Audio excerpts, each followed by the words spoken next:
Pemberontakan G30 PKI adalah keinginan untuk merubah ideologi bangsa dan bentuk negara Indonesia. PKI melalui kekuatan politiknya merasa khawatir dengan kesehatan Presiden Soekarno yang memburuk dan menganggap usia Soekarno tidak akan lama lagi.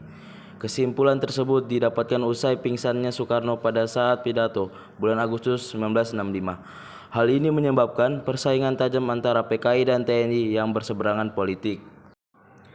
Syam Kamurazan mengadakan pertemuan partai dengan dua anggota PKI untuk memulai melancarkan rencana penculikan para Dewan Jenderal. Pada tanggal 29 September 1965, diadakan briefing oleh para PKI di Lubang Buaya.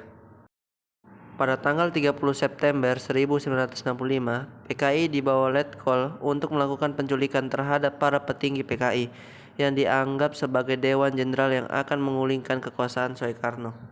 Pada 30 September 1965, kelancaran pergerakan dimulai kejadian membisu yang menjadi saksi kelamnya peristiwa yang melibatkan para petinggi negara. Jenderal-jenderal yang difitnah malah akan dibunuh dengan kejam.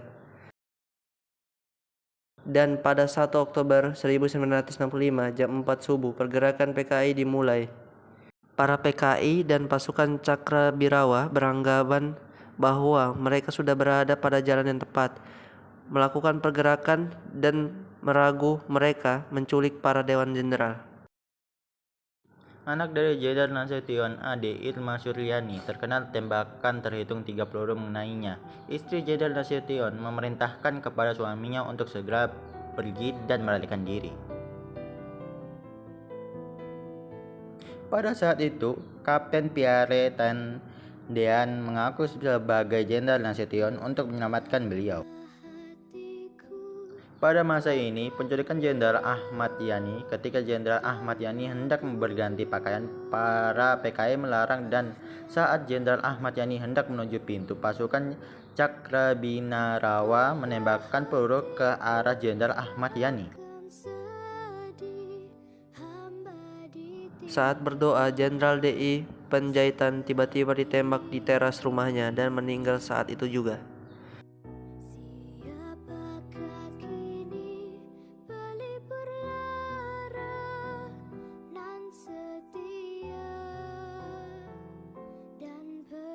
Semua jenderal baik yang telah meninggal maupun yang masih hidup dibawa ke lokasi penyiksaan. Para warga yang terlanjur percaya pada isu-isu palsu begitu mendukung penyiksaan dan pembunuhan terhadap para jenderal. Semua yang berada di lokasi penyiksaan bersenandung riang dan seakan berpesta akan penyiksaan dan pembunuhan para jenderal. Para jenderal disiksa dan disilet para PKI, menyiksa tiada hati hingga para mendekati kematian. Penculikan ini dilanjutkan dengan pembunuhan para jenderal yang menolak mengakui dan melakukan pemberontakan. Jasad para jenderal TNI Angkatan Darat dimasukkan ke lubang sumur tua di kawasan Pondok Gede, Jakarta, yakni Lubang Buaya. Para Dewan Jenderal dimasukkan ke dalam lubang buaya yang hanya berdiameter 75 cm dengan paksa disertai dengan tembakan para PKI seakan sudah menjadi manusia-manusia yang haus darah.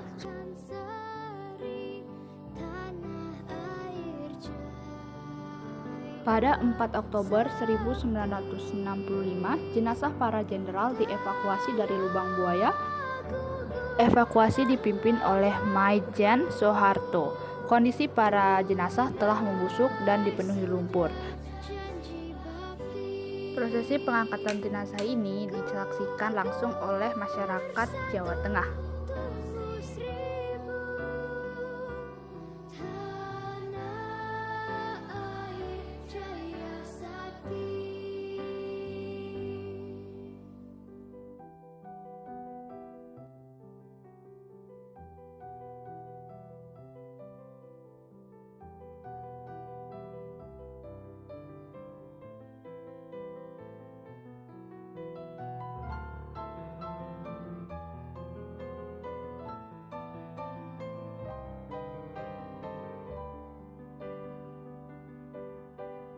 Pemakaman jenazah dilakukan dengan cara militer karena telah gugur demi mempertahankan negara kesatuan Republik Indonesia. Telah gugur pahlawanku, tunai sudah janji bakti. Gugur satu tumbuh seribu, tanah air. Pasca peristiwa ini dilakukan penangkapan kepada pihak-pihak yang dianggap terlibat dalam pertanggungjawaban atas tragedi tersebut. Selanjutnya, atas desakan rakyat, PKI dibubarkan dan Soekarno mengeluarkan surat perintah 11 Maret 1966 yakni Super Semar yang memberikan mandat ke Soeharto untuk mengambil alih pemerintahan.